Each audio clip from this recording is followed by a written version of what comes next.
the study. What's inspiring you today? Today in the study, let's look at the sea.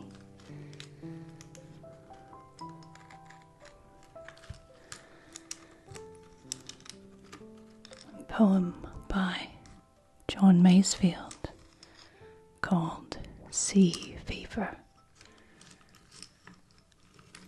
I must go down to the seas again, to the lonely sea and the sky, and all I ask is a tall ship and a star to steer her by.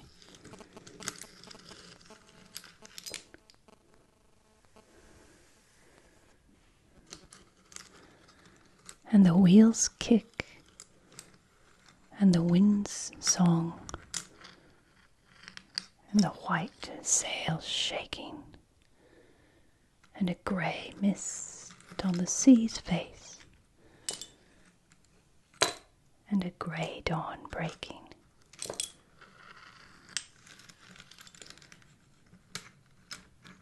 I must go down to the seas again, for the call of the running tide is a wild call and a clear call that may not be denied. And all I ask is a windy day with the white clouds flying and the flung spray and the blown spume and the seagulls crying. I must go down to the seas again, to the vagrant gypsy life, to the gull's way and the whale's way, where the wind's like a whetted knife.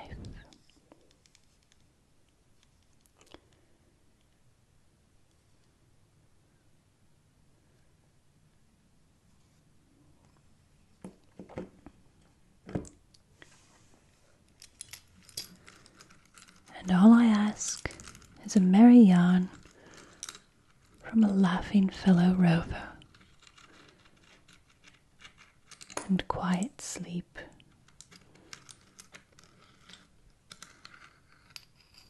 a sweet dream when the long trick is over.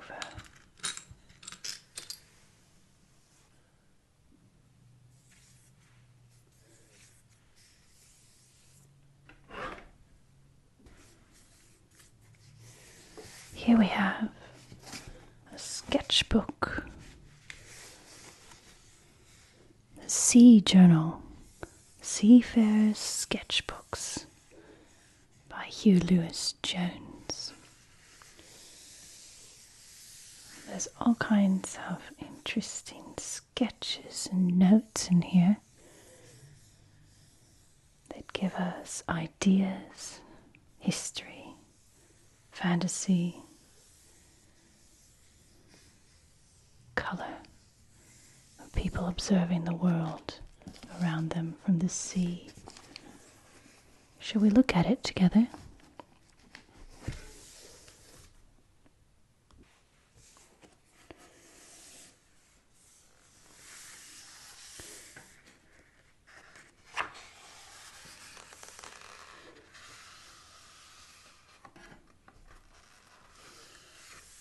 We have all kinds of drawings of maps and compass rose.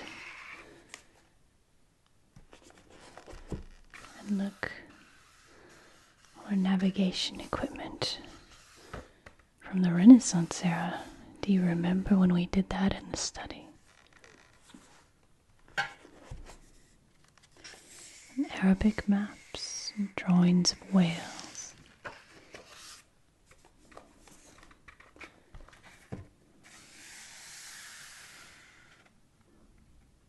Trees on the shore.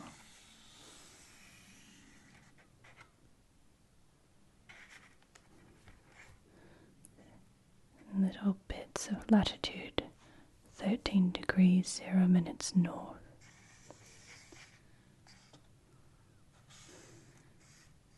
Possibly a Portuguese map. Very sketchy. And there's our table of contents.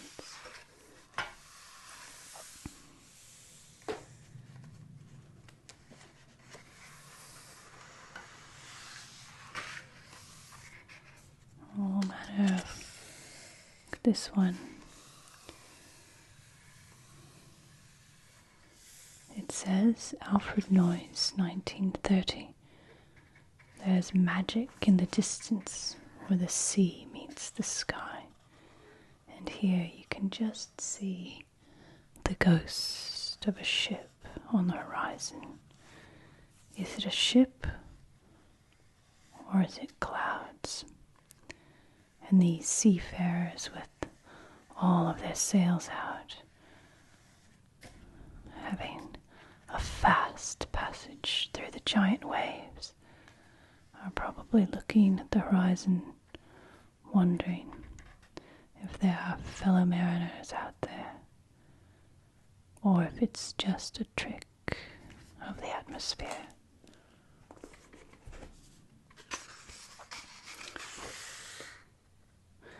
This made by our friend Jericho.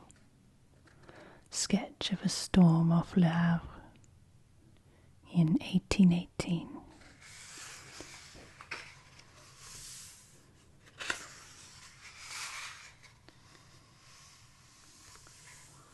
All manner of fishing, whaling,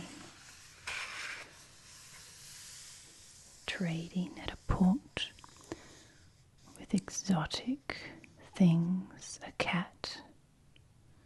Looks like he's got some kind of albatross. This one is from 1832.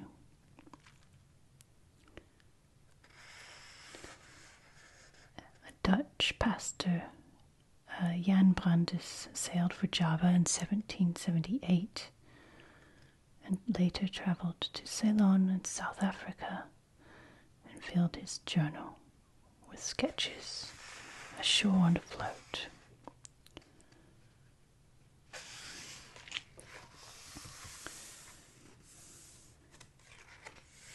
And this looks like a sketch in the 18th century of a deck. And there are people working and perhaps an officer or passenger. And there are a few guns, but it doesn't look like a navy ship, it looks more like a merchantman.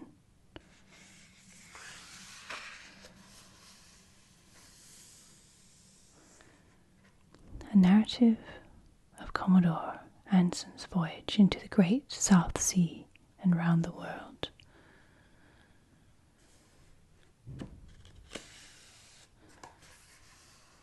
All the pages and the very detailed prints, especially the bird's eye, its beak and feathers. It says this picture strip was a souvenir print that was sold later in London, showing the main events of the voyage. And here the centurion takes the Spanish galleon, and it says here's Anson looking towards his camp on Juan Fernandez, flanked by sea lions. We can imagine all of these adventures. This one's from Louis Apol, 1850 to 1936. He was a crewman or passenger on the schooner William Barrett's, hunting walrus. Here's passage in the Arctic. It's polar bears and ice on the rigging. The colors here really capture the cold, frozen air and sea, and of course, being stuck in ice. I've got to get that off of there so it doesn't keep making noises for us.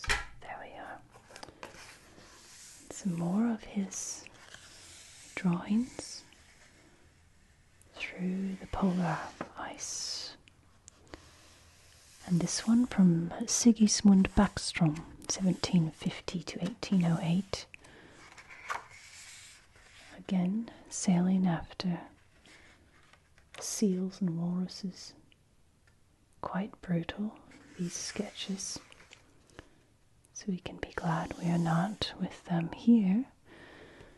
It's illustrating a canoe from the the Sandwich Islands, which we know now as Hawaii.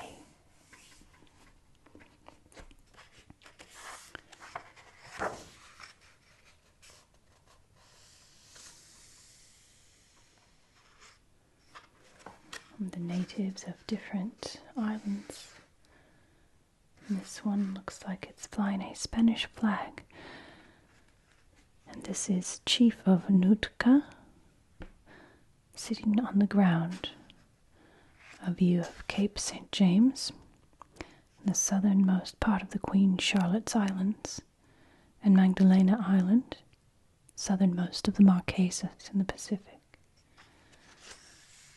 It's nice how they've got the silhouette of the island in the mountains, and here they've got pigs on board, and drawing of the native people through the eyes of Europeans. This one from a Frenchman, Jean Bligh, 1740 to 1807, slightly earlier. This woman, it says, dared to confront the stress, the dangers, and everything that happened that one could realistically expect on such a voyage.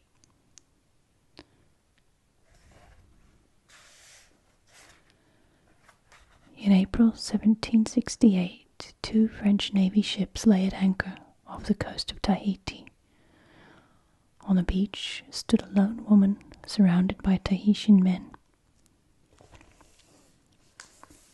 And this is the only known image of Bligh, an engraving of 1816 in an Italian edition of Cook's Voyages. Quite an interesting story. Bligh had joined the expedition, disguised as valet to her lover, botanist Philibert Commerson. She shared his cabin, an unusual practice for a servant, and the couple cited the crowded conditions on the ship. Suspicions soon arose, however. Bligh was never seen to relieve himself at the heads like other men. The surgeon noted the special care which Bligh took of his master, which did not seem natural for a male servant. So she was masquerading as a man to stay with her lover on board ship and brave the dangers of such a voyage. These ones from Edward Barlow, 1642 to 1706. All manner of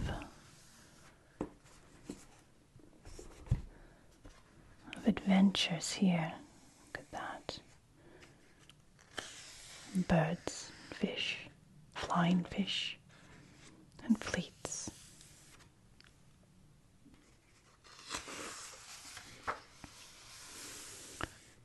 Francis Beaufort, 1774 to 1857.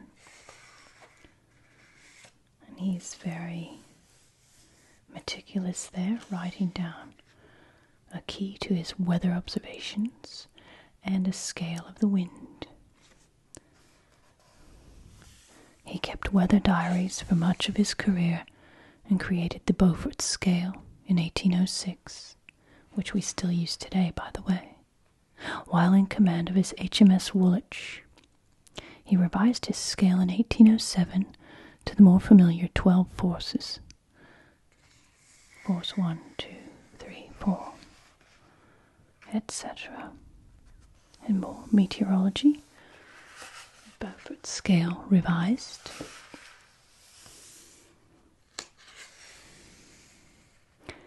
He seems to have been a talented artist.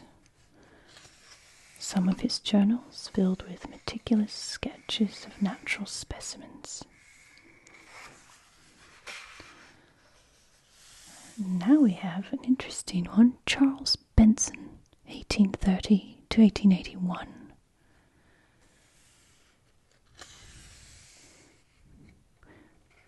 This was on the bark Glide, bound for the Indian Ocean in 1879.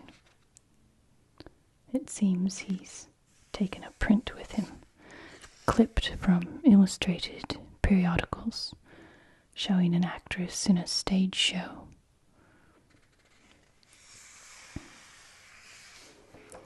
And that wasn't the only one he kept. It seems he liked keeping pictures of these actresses in his journals with his myriad notes.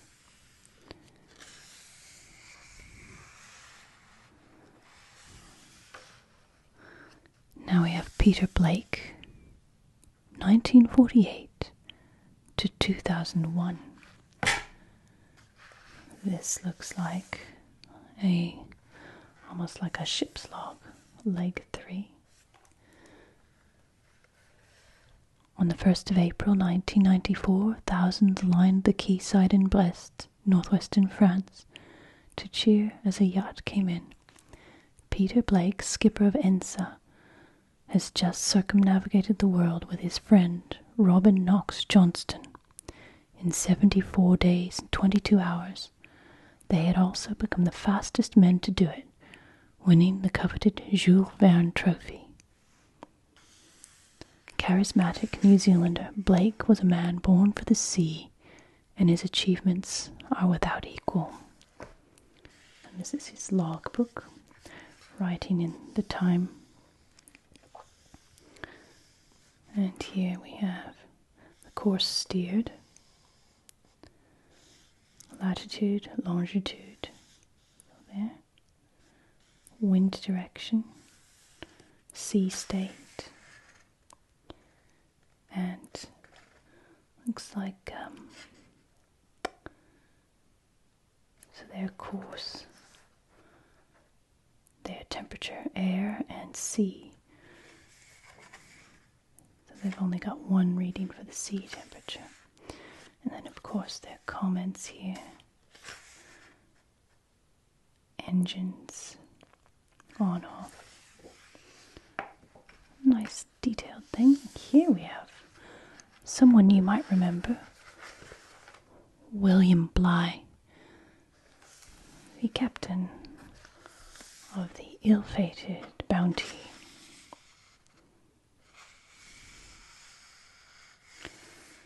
Who completed quite a feat of ocean navigation when set ashore or off the ship in one of the tenders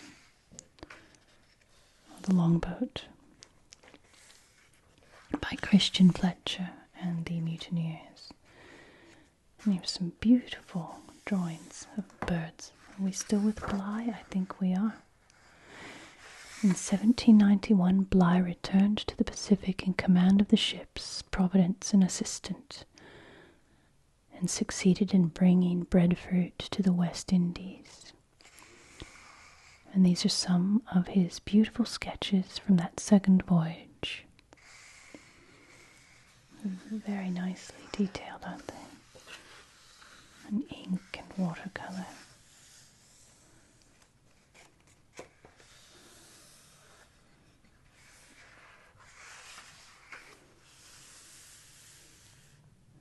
Of course, he became governor of Australia as well. Here we have Elsa Bostelmann, 1882 to 1961. And these are her watercolors of the deep sea creatures she saw in her bathysphere.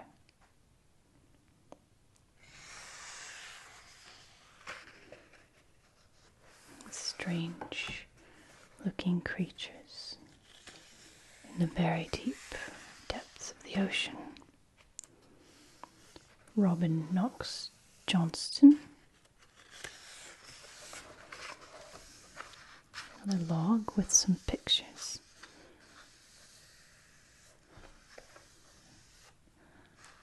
It's nice to look at these journals with some sketches because you see a little bit of what the artist is looking at through their eyes. The Sunbeam, Annie Brassey, 1839 to 1887, with photographs. Gabriel Bray, 1750 to 1823. Johnny Brockman, 1901 to 1957. Look at that. So he was. Johannes Johnny Brockman, little known today, but the sketches he created are an important record of the momentous world events and great changes in ocean travel. So he's from Norway. And all of his drawings of all of the ships he's seen.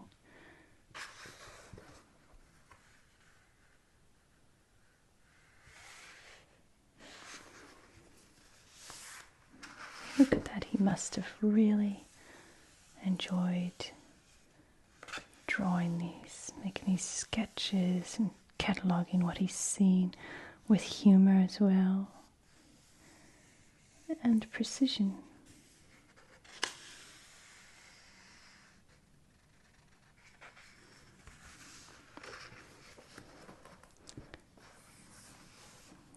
Fishing, somewhat of a comic one there, and a quick sketch there. Now I have Francis Chichester, 1901 to 1972. Chichester's pioneering circumnavigation.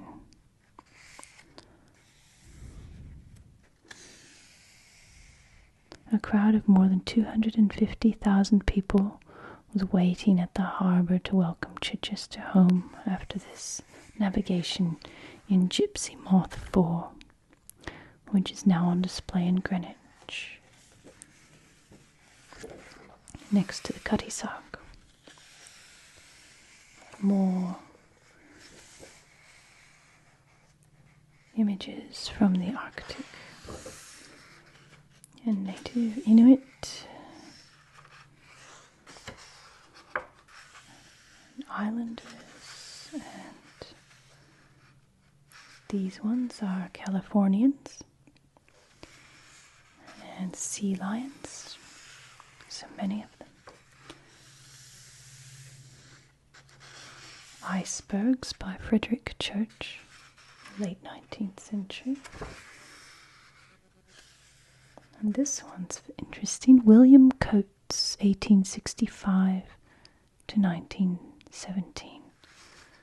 See how the sketchbooks used to come beautifully decorated on the front, called drawing books.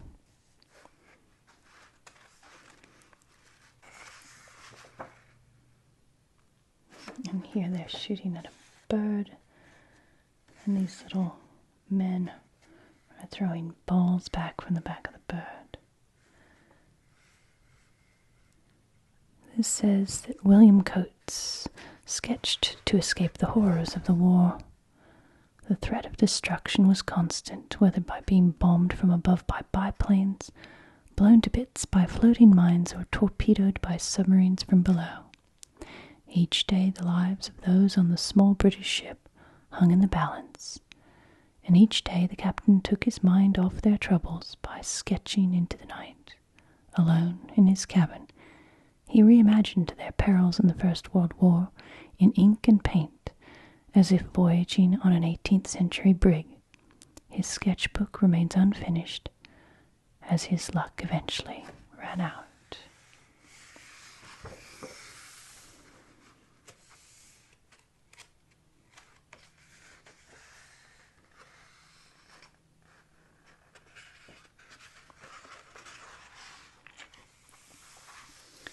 Adrian Conan, 1514 to 1587.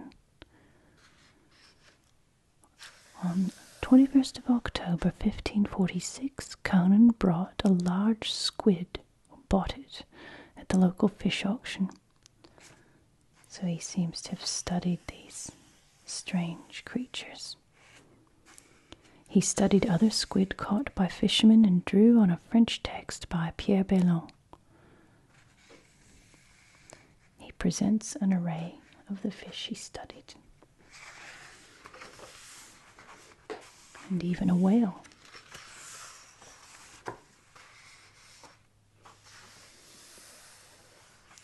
Now we have something about Mark Twain. Sailors enjoying themselves off the boom. And they would rig a sail off a boom and make a kind of swimming pool where sailors could bathe and swim, have a bit of leisure time.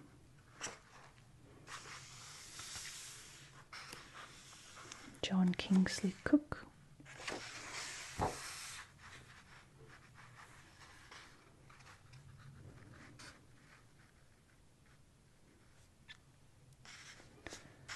Someone getting a haircut. See how much he's done with just ink drawings. Captured quite a lot of emotion there.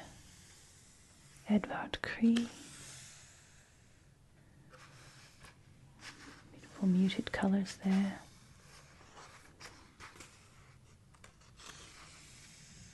All the ships.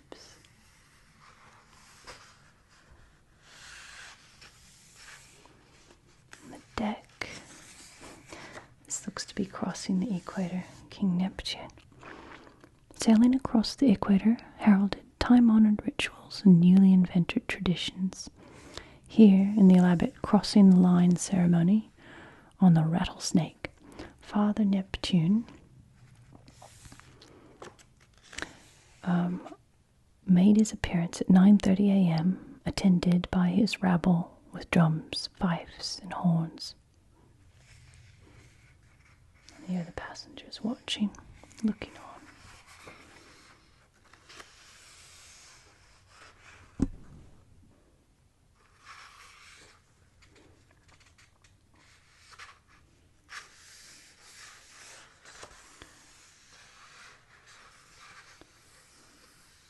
Look at that one. All the flying fish. Dolphins. It says Rockwell Kent in 1924 writes, "Only the Voyager perceives himself or the poignant loveliness of life, for he alone has tasted of its contrasts. He has explored the two infinities, the external universe and himself."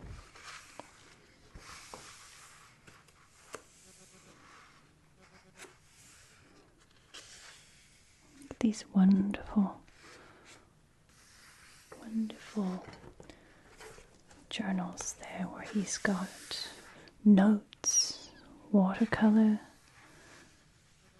little creatures. I like that fish there. And then he's stuck in little cuttings that he's made as well. All kinds of things on this. There'll be ink drawings as well. Some action. Pirate flag.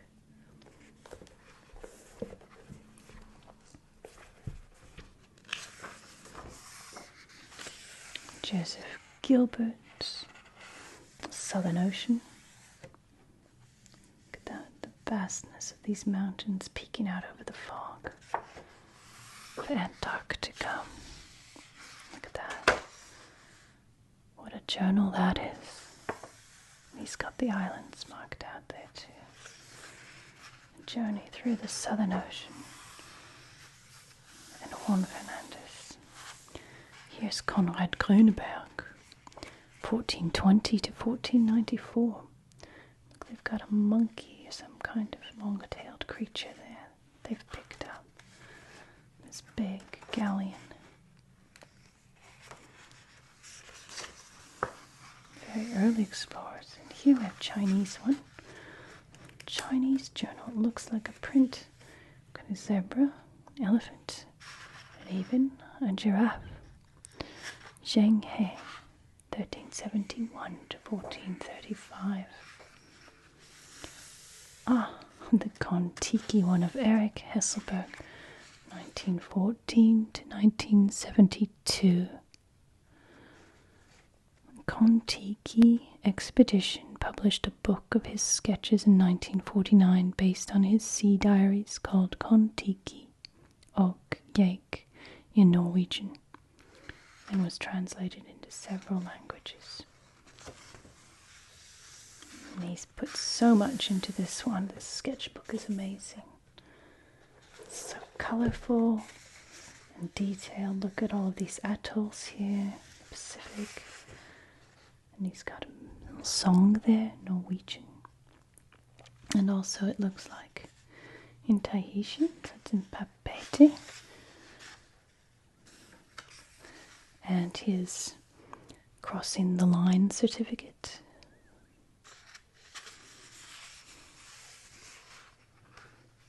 Crossing the line used to be a big deal. And now people do it all the time in airplanes. This one's Gloria Hollister. Isn't that a lovely photograph on the side of the boat? Hollister emerges from the waves with a sea fan as her heavy diving helmet with oxygen supply tube is lifted above her head. And there she's got the sea fan she's holding. She also made record-breaking descents in the bathysphere. And there are her logs. The one Frank Hurley. Seals and penguins in the South Georgia Islands. This one, of course, look at that. Menus. Not too bad for the Southern Ocean.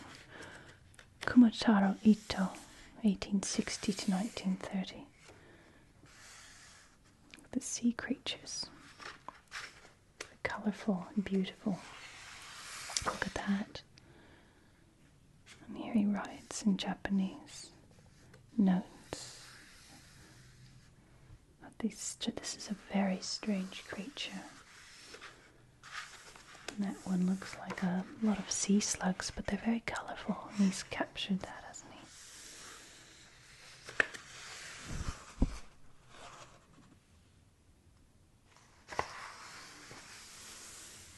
he? Georg Müller.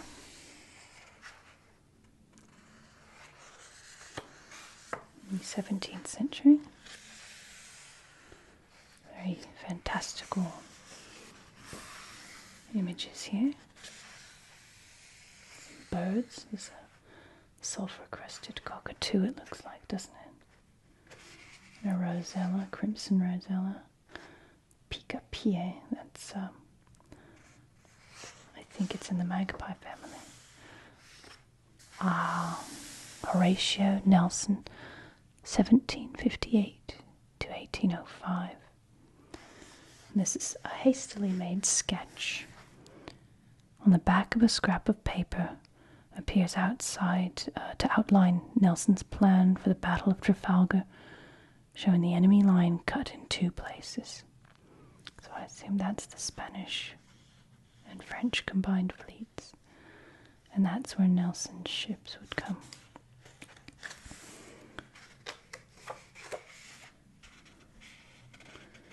And we've done Trafalgar in the study a few times. Once with watercolors and I think another time with the Navy Gazette. And over here, the cover of his own signal book and a page from his will.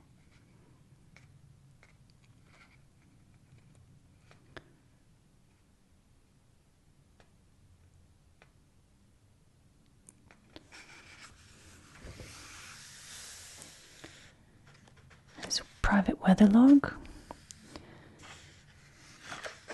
And this one is a page from an album of an admirer of Nelson, showing Nelson here and Collingwood here, second command in the Royal Sovereign, and the line of battle as Trafalgar broke out there.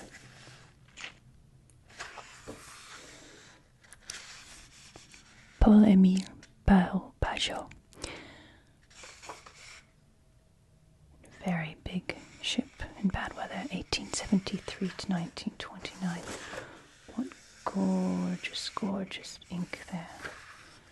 Look at the colours. Look at that. And there's a big snail on the sail. And that is just so reminiscent, isn't it, of the Great Wave by Hiroshige.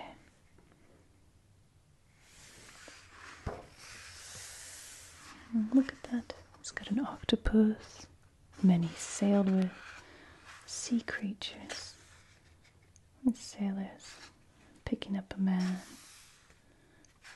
and a sea spout.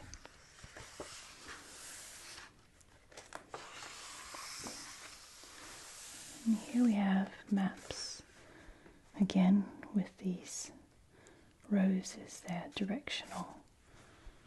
From one point to another. This one, Grazioso Benica Casa, produced portal and charts in Venice in 1473, showing the navigable coasts of Europe from Spain up to Scotland. This being Scotland, and there's Brittany, and here the coast of Spain jutting out there, and Ireland. So you have the directions from each position. So here to Edinburgh looks like, or perhaps, depending on which Firth that is, I imagine Forth. Julius 1841, 1915. Lots of dark sketches. So this ship looks to have been stranded in the northern ice and was drifting. And he was charting the position. Stuck in the ice, and they were going in circles and making sketches along the way. It's an Italian Pigafetta from the 15th century. And there's his map, some circumnavigation of the world. Nicholas Pocock, 1740 to 1821. There's some creatures. I'm sure you can recognize this possum. It's a very detailed log with a little sketch every day.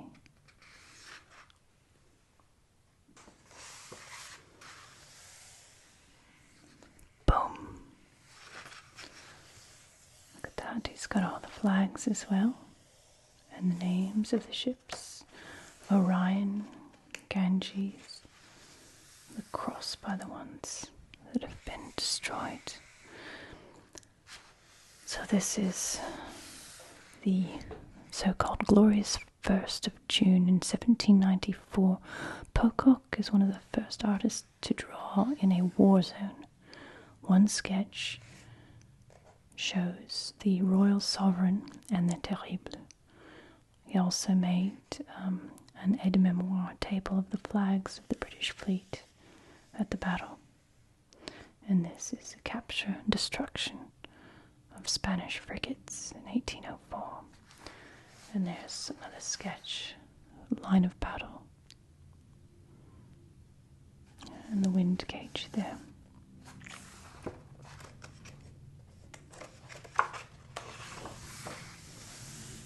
Peary reigns 1465 to 1554. And this is held in the Walters Art Museum in Baltimore, composed in 1521, dedicated to Suleiman the Magnificent, under whose rule the Ottoman fleet dominated the seas from the western Mediterranean to the Persian Gulf. Look at that. Beautiful drawings there.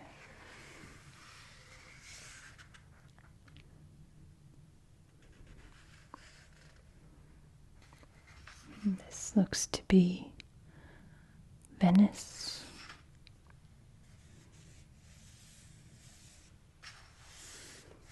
And Cairo. There. And Rhodes. Bartholomew Sharp. Juan Fernandez Islands. And the South Sea and the North Sea. Look at that.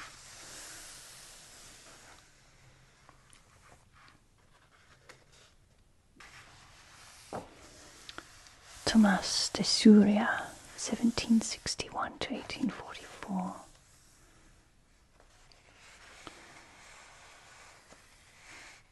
Tomás de Súria's private sea journal fortunately survived the long voyage. This was to Alaska. The sketch shows a first encounter or discord with the natives on 5th of July 1791. A misunderstanding over some stolen goats. And drawings of the peoples that he encountered. He really pays attention to the eyes.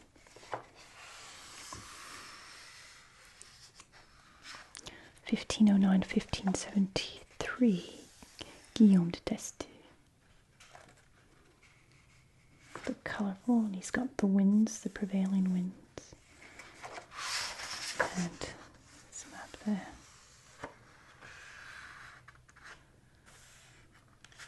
Terra Australis.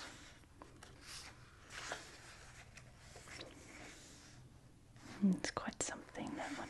Very colourful. It's got a dolphin jumping. I like its eyes. And he's also got his lines for navigation from point, fixed point. We talked about that again in our Renaissance video. George Topin, 1768 to 1838.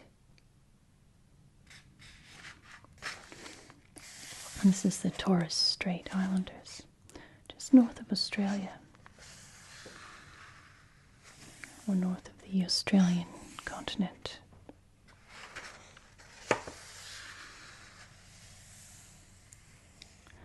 And the silhouettes of Bligh's Islands with New Hebrides. Beautiful sketching. Tupaya.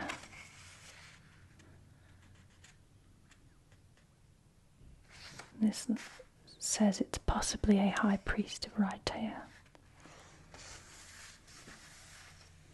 And some of these are almost very basic sketches, but they tell us a lot. And we've got the islands there. A dark one by Turner, Joseph Turner. Look at that. You know he liked. Look at that one. It says Turner was drawn overwhelmingly to coasts, including Margate on the Cornish Peninsula, Scotland, and the northeast of England. So it sounds like all around Britain he liked the coast. When touring, Turner carried pocket-sized sketchbooks which he would fill with pencil drawings and descriptions, often working across both pages.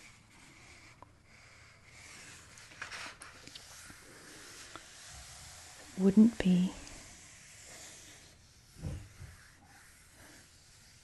complete without a look at Turner's sketchbooks, would it? And there we can see the ghost of a sailing vessel. But he's just capturing, with these crazy brushstrokes, his imagination. And the viewer's imagination. And the atmosphere. So that one becomes caught up in the movement of the water and the air, so much so that we don't notice that when we step back, it's a mere brush stroke or spots of color. It's quite something.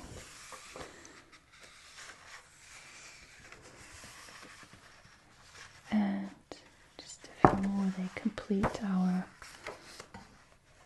view of sketchbooks of the sea. I'm glad you spent some time here in the study so we could look at this book together.